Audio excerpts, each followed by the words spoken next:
4 മണിക്കൂർ ഇവിടെ ഇലക്ട്രിസിറ്റി മുടങ്ങിയിട്ടും എന്തുകൊണ്ട് അതിനൊരു പരിഹാരം കാണാൻ സാധിച്ചില്ല എന്നൊരു ചോദ്യം കൂടി ചോദിക്കുകയാണ്. ഇത് അവിടെ വന്ന് അവനവൻ്റെ പ്രിയപ്പെട്ടവർ, അതും കുഞ്ഞുങ്ങളൊക്കെ NICUവിൽ കിടക്കുന്ന സമയത്ത് എത്രത്തോളം ബുദ്ധിമുട്ടുകൾ ഉണ്ടാകുമെന്നുള്ളതൊക്കെ പ്രശ്നമാണ്. എത്ര ആശങ്ക മനുഷ്യർക്ക് ഉണ്ടാകുമെന്നുള്ളത് പ്രശ്നമാണ്. നമ്മളോടൊപ്പം കോൺഗ്രസ് നേതാവ് ശ്രീ VS ശിവകുമാർ ചേരുന്നുണ്ട്. ശ്രീ VS ശിവകുമാർ, SITയിൽ ഇതിന് മുൻപ് ഇത്തരത്തിലൊരു സംഭവം അങ്ങയുടെ ഓർമ്മയിലുണ്ടോ?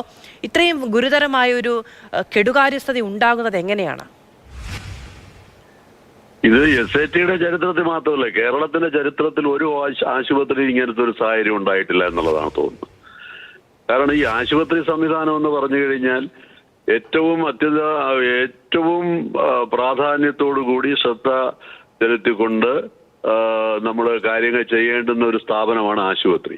SIT ആശുപത്രി റഫറൽ ആശുപത്രി കൂടെയാണ്. ഇവിടെ മറ്റു പല താലൂക്ക് ആശുപത്രിയിൽ നിന്നും അതുപോലത്തെ ആശുപത്രിയിൽ നിന്നൊക്കെ പിന്നെ ഗുരുതരമായിട്ടുള്ള സാഹചര്യമുള്ളവർ ഇവിടെ അഡ്മിറ്റ് ചെയ്യുന്നവരാണ്.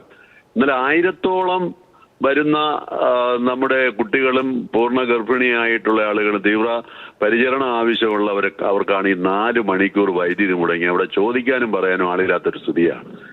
ഇതിനൊരു മുൻകരുതൽ എടുക്കുകയോ അല്ലെങ്കിൽ ഒരു ബദൽ സംവിധാനം ഏർപ്പെടുത്തുകയോ ചെയ്യാതെ ആശുപത്രി പോലെയുള്ള ഒരു സ്ഥാപനത്തിൽ ഒരു പാവപ്പെട്ട സാധാരണക്കാരായിട്ടുള്ള ആളുകളുടെ ഏക ആശ്രയമാണ് SIT ആശുപത്രി എന്ന് പറയുന്നത്, കേരളത്തിലെ ഏറ്റവും പ്രധാനപ്പെട്ട ആശുപത്രി. അവിടെ 4 മണിക്കൂർ വൈദ്യുതി മുടങ്ങി എന്ന് പറയുമ്പോൾ ഇത് ചിന്തിക്കാൻ പോലും കഴിയാത്തൊരു സാഹചര്യമാണ്.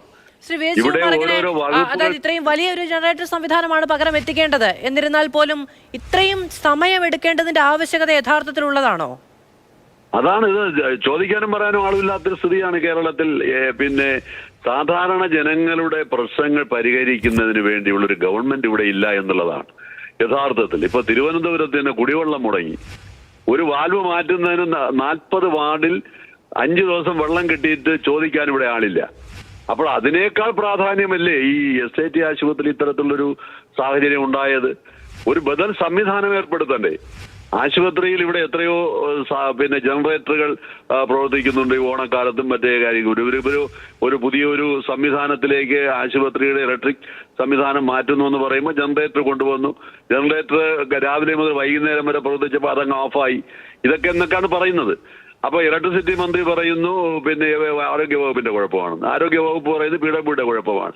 ഇതാ പാവപ്പെട്ട ജനങ്ങളല്ലേ ഈ ബുദ്ധിമുട്ട് മുഴുവൻ അനുഭവിച്ചത്. എന്തൊരു ഗുരുതരമായ ഒരു സാഹചര്യമാണ്. അപ്പോൾ ഇതൊക്കെ യഥാർത്ഥത്തിൽ മന്ത്രി ഇന്നലെ അവിടെ പോയി. മന്ത്രി പോയിട്ട് പറഞ്ഞ് ഞാൻ അടിയന്തരമായി സാങ്കേതികമായ പിന്നെ വിദഗ്ധരെ കൊണ്ട് ഇത് അന്വേഷിക്കും, റിപ്പോർട്ട് വാങ്ങും, നടപടി സ്വീകരിക്കുമെന്ന്. ഈ മന്ത്രി പറഞ്ഞ ഏതെങ്കിലും ഒരു കാര്യത്തിൽ റിപ്പോർട്ട് വാങ്ങിയിട്ട് ഇതുവരെ നടപടി സ്വീകരിച്ചിട്ട് നമ്മളാരെയും കണ്ടിട്ടുണ്ടോ? കർശനമായ നടപടികൾ സ്വീകരിക്കണം ഗവൺമെന്റ്. ഓരോ ആശുപത്രികളിലും 24 മണിക്കൂറും കണ്ണിലെണ്ണ ഒഴിച്ച് കൊണ്ടുള്ള പ്രവർത്തനങ്ങളെ വിലയിരുത്തിക്കൊണ്ടിരിക്കണം. ആശുപത്രികളുടെ സ്ഥിതി അതാണ്. ഒരു മനുഷ്യന്റെ ജീവനുമായി ബന്ധപ്പെട്ടിട്ടുള്ള ചികിത്സ നൽകുന്ന കേന്ദ്രമാണ് ആശുപത്രികൾ എന്ന് പറയുന്നത്. അപ്പോൾ അത് വളരെ ഗുരുതരമായിട്ടുള്ള കാര്യമാണ്. ഇതില് യഥാർത്ഥത്തിൽ ആരൊക്കെയാണ് ഇതിന് ഉത്തരവാദികൾ എന്നുള്ളത് കൊണ്ട് എത്ര ആളുകൾ 1000-ഓളം രോഗികളാണ് ഇന്നലെ അവിടെ ഉണ്ടായിരുന്നു എന്നാണ് ഞാൻ മനസ്സിലാക്കുന്നത്. പിഞ്ചുകുട്ടികൾ, പ്രസവിച്ച് 2 ദിവസമായ കുട്ടികൾ, ഓപ്പറേഷൻ നടത്തിയത് അവിടെ പിന്നെ ടോർച്ച് വെളിച്ചത്തിൽ. എന്തൊരു നമ്മുടെ ആരോഗ്യ മേഖലയ്ക്കുണ്ടായ അപമാനമെന്നാണ് ഈ അവസരത്തിൽ പറയാൻ കഴിയുന്നത്. ശരി, വളരെയധികം നന്ദി. ശ്രീ VS ശിവകുമാർ, ഗുരുതരമായ ആരോപണമാണ് അദ്ദേഹം ഉന്നയിക്കുന്നത്. വലിയ വിമർശനം കൂടിയാണ് അദ്ദേഹം ഉന്നയിക്കുന്നത്. പകരം സംവിധാനം ഉണ്ടാക്കാൻ 4 മണിക്കൂർ എടുക്കേണ്ടി വന്നത് എന്തുകൊണ്ടാണ്? അത് എന്തൊരു ഉത്തരവാദിത്തമില്ലായ്മയാണ് എന്നുള്ളതാണ് രോഗികളടക്കം മുന്നോട്ട് വെക്കുന്ന ചോദ്യം.